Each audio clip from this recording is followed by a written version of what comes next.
in the season of increase.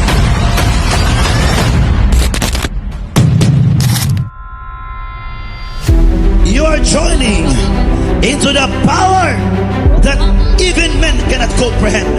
It's a Sunday service like no other. Aduna po'y miracle money nga akong nadawatan.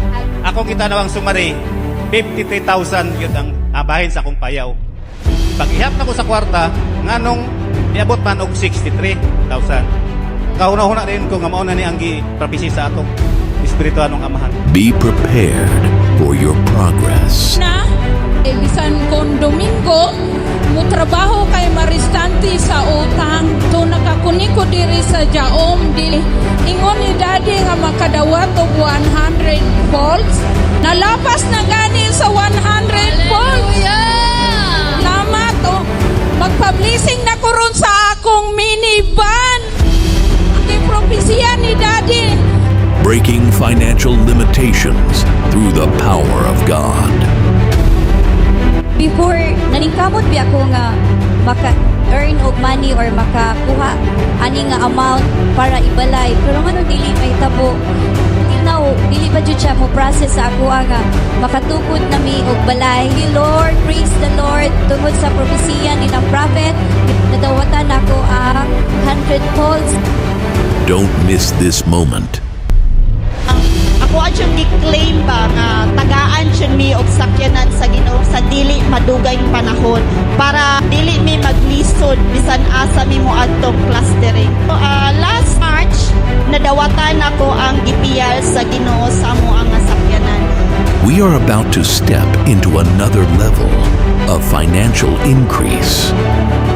Just want to share with you kung ano ang natanggap ko this week. Kung wallet ko, makapal ang laman ng pera. Lahat $20. I was so excited. Umiiyak ako. Sabi ko, parang wala naman akong pera dito. So I was so amazed na nagkaroon ako ng bundle of that money, $560. Nung tumawag si Daddy, sabi niya, "Nak, may nakita pa ako sa bangko mo na numbers." 6 digit. 6 digits, sabi ni Daddy. Family of the Living God. Bigla akong inano sa online yung account ko. Daddy, hindi mo pa alam. Mayroon pa ring amount na $1,830, Daddy. Hallelujah! Tanggap ko miracle money, more than 100,000 pesos. Something great will happen. Something great will happen. Something amazing. Something good news.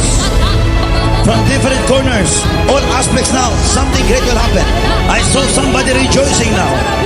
I saw somebody rejoicing. I saw somebody rejoicing. What I saw in the realm of spirit, I saw somebody celebrating. Somebody is celebrating now. Somebody is promoting. Somebody is promoting.